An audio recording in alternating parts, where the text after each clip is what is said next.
केवल पेशेवर कुश्ती की सबसे प्रसिद्ध हस्तियों में से एक नहीं हैं, बल्कि वे आधुनिक मनोरंजन और खेल व्यवसाय की दुनिया में सबसे प्रभावशाली महिला अधिकारियों में से भी एक मानी जाती हैं।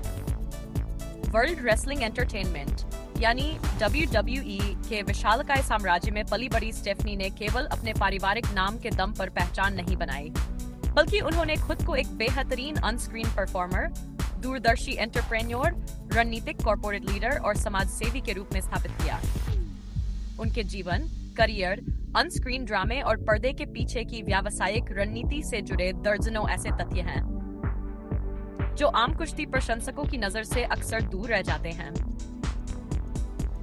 शुरुआती जीवन और परिवार के बीच जमीनी स्तर से शुरुआत। स्टेफनी मैकमहन का जन्म 24 सितंबर 1976 को कनेक्टिकट में हुआ था। विंस मैकमहन और लिंडा मैकमहन की बेटी होने के कारण उनका बचपन सीधे तौर पर प्रो रेसलिंग के स्वर्णिम दौर के बीच बीता। हालांकि बहुत से लोग ये सोचते हैं कि एक इतने बड़े बिजनेसमैन की बेटी होने के नाते उन्हें WWE में सीधे तौर पर उच्च पद या कोई बड़ा अवसर मिल गया होगा, लेकिन हकीकत इससे बिल्कुल अलग थी। विंस मैकमहन की सोच बेहद व्यावहारिक और सख्त थी। उनका मानना था कि उनके बच्चों को व्यवसाय के सबसे बुनियादी स्तर से काम सीखना होगा। महज 13 साल की उम्र में स्टेफनी ने WWE के मर्चेंडाइज और कैटलॉग के लिए एक मॉडल के रूप में काम करना शुरू कर दिया था। उस समय WWE अपने कैटलॉग में टी-शर्ट, हैट्स और अन्य सामान बेचने के लिए युवा मॉडल ढूंढता था। स्टेफनी ने इन्हीं कैटलॉगों में टी-शर्ट पहनकर मॉडलिंग की। इस काम के लिए उन्हें कोई विशेष सुविधा नहीं मिलती थी, बल्कि वे सामान्य कर्मचारियों और मॉडल की तरह ही समय बिताती थीं। इस शुरुआती अनुभव ने उन्हें यह सिखाया कि पर्दे के पीछे की मार्केटिंग और ब्रांडिंग का असली मतलब क्या होता है और फैंस किसी उत्पाद से किस तरह जुड़ते हैं। आंद्रे द जायंट के साथ अनूठी और अनसुनी दोस्ती। स्टेफनी के बचपन का सबसे भावुक और कम जाना जाने वाला पहलू महान रेसलर आंद्रे जायंट के साथ उनकी गहरी दोस्ती है। अपनी विशालकाय काया और बीमारी की वजह से आंद्रे आम लोगों के बीच जाने से अक्सर हिचकिचाते थे और काफी अलग थलग रहते थे। दुनिया उन्हें एक विशाल राक्षस या अद्भुत पहलवान के रूप में देखती थी, लेकिन छोटे बच्चों के साथ आंद्रे का व्यवहार हमेशा बेहद कोमल और स्नेही रहा था। स्टेफनी जब बहुत छोटी थी, तब आंद्रे अक्सर मैकमहन परिवार के घर आया करते थे। आंद्रे के लिए स्टेफनी किसी आम बच्चे की तरह थी, जो उनसे बिना किसी डर या झिझक के बात करती थी। स्टेफनी ने अपने कई साक्षात्कारों में स्वीकार किया है कि आंद्रे उनके बचपन के सबसे पहले और सबसे अच्छे दोस्तों में से एक थे। आंद्रे उन्हें अपनी विशाल हथेलियों पर बिठाते थे, उनके साथ खेलते थे और उनका ख्याल रखते थे।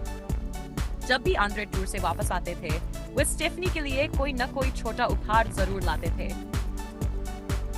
ये दोस्ती केवल एक रेसलर और प्रमोटर की बेटी के बीच की नहीं थी, बल्कि एक प्यारे रिश्ते की तरह थी, जिसने स्टेफनी के मन में रेसलर्स के प्रति एक गहरा सम्मान पैदा किया। औपचारिक शिक्षा और कॉर्पोरेट जगत में प्रवेश। स्टेफनी केवल एक अनस्क्रीन कैरेक्टर नहीं थी जो रिंग में आकर ड्रामा करती थी, बल्कि वे एक उच्च शिक्षित महिला हैं। उन्होंने अपनी स्कूली शिक्षा ग्रीनविच कंट्री डे स्कूल से पूरी की और उसके बाद बॉस्टन यूनिवर्सिटी में दाखिला लिया। 1998 में उन्होंने बॉस्टन यूनिवर्सिटी से कम्युनिकेशन और बिजनेस एडमिनिस्ट्रेशन में बैचलर ऑफ आर्ट्स (BA) की डिग्री हासिल की। विश्वविद्यालय से पढ़ाई पूरी करने के तुरंत बाद उन्होंने सीधे तौर पर टीवी पर आना शुरू नहीं किया। उन्होंने WWE के कॉर्पोरेट हेडक्वार्टर टाइटन टावर्स एक सामान्य कर्मचारी के रूप में काम करना शुरू किया। उनकी पहली आधिकारिक भूमिका न्यूयॉर्क में WWE के रिसेप्शनिस्ट के रूप में थी। वे फोन कॉल उठाती थी, मेहमानों का स्वागत करती थी और सामान्य कागजी काम संभालती थी। इसके बाद उन्होंने डिजिटल मर्चेंडाइजिंग, अकाउंट एग्जीक्यूटिव और सेल्स डिपार्टमेंट में काम किया। उन्होंने कंपनी के हर एक विभाग में काम करके ये समझा कि बिजनेस का पहिया किस तरह घूमता है। क्रिएटिव राइटिंग और ऑन-स्क्रीन डेब्यू। 90 के दशक के उत्तरार्ध में जब WWE का एटीट्यूड एरा अपने चरम पर था, तब स्टेफनी ने पर्दे के पीछे राइटिंग टीम में कदम रखा। वे मुख्य रूप से स्टोरी लाइन और कैरेक्टर डेवलपमेंट पर काम करती थी। 1999 में उन्होंने ऑन स्क्रीन डेब्यू किया। शुरुआत में उन्हें एक मासूम, शांत और संकोची लड़की के रूप में पेश किया गया था, जो अपने पिता विंस मैकमैहन के प्रभुत्व के नीचे रहती थी। उनकी पहली प्रमुख स्टोरी लाइन द अंडरटेकर के साथ थी। The ministry of darkness story line के तहत अंडरटेकर ने स्टेफनी का अपहरण कर लिया था और रिंग में उनसे एक अमानवीय डार्क वेडिंग करने की कोशिश की थी।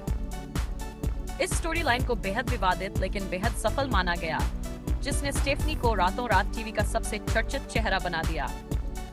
इसके बाद स्टोन कोल्ड स्टीव एस्टन ने आकर उन्हें बचाया, जिसने उस दौर की रेटिंग्स को रिकॉर्ड स्तर पर पहुंचा दिया।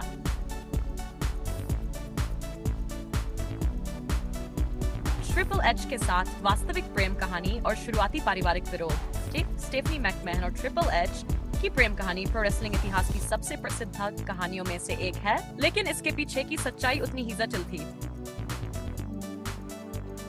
1999 के अंत में एक स्क्रीन स्टोरी लाइन शुरू हुई, जहां ने स्टेफनी को नशीला पदार्थ देकर उनसे लास वेगास के एक ड्राइव थ्रू चैपल में जबरन शादी कर ली।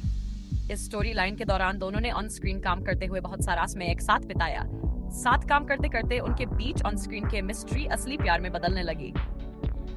जब विंस मैकमैहन को पता चला कि उनकी बेटी और company top star triple H वास्तव में एक दूसरे को डेट कर रहे हैं, तो उन्होंने इस पर कड़ी आपत्ति जताई। विंस का मानना था कि एक रेसलर और प्रमोटर की बेटी के बीच का रिश्ता लॉकर रूम में असंतोष पैदा कर सकता है और बिजनेस के लिए नुकसानदेह हो सकता है। विंस ने उन्हें एक दूसरे से दूर रहने और डेटिंग बंद करने का सख्त निर्देश दिया। लगभग 1 साल तक दोनों एक दूसरे से अलग रहे, लेकिन समय के साथ उनके प्रति एक दूसरे का समर्पण कम नहीं हुआ। उनके सच्चे प्यार और लगन को देखते हुए आखिरकार विंस मैकमैहन ने अपना फैसला बदला और उन्हें डेट करने की अनुमति दे दी। दोनों ने 25 अक्टूबर 2003 को एक बेहद भव्य समारोह में शादी की।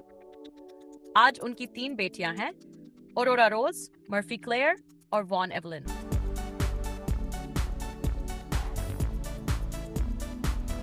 कॉर्पोरेट सीढ़ियां चढ़ना और बिजनेस में ऐतिहासिक योगदान। ऑन स्क्रीन प्रदर्शन के साथ साथ स्टेफनी ने पीछे WWE के कॉर्पोरेट ढांचे में बहुत तेजी से प्रगति की। 2000 में वे WWE की हेड ऑफ क्रिएटिव राइटिंग बनी। उस समय किसी महिला का इतने बड़े मीडिया एंटरटेनमेंट ब्रांड की पूरी क्रिएटिव दिशा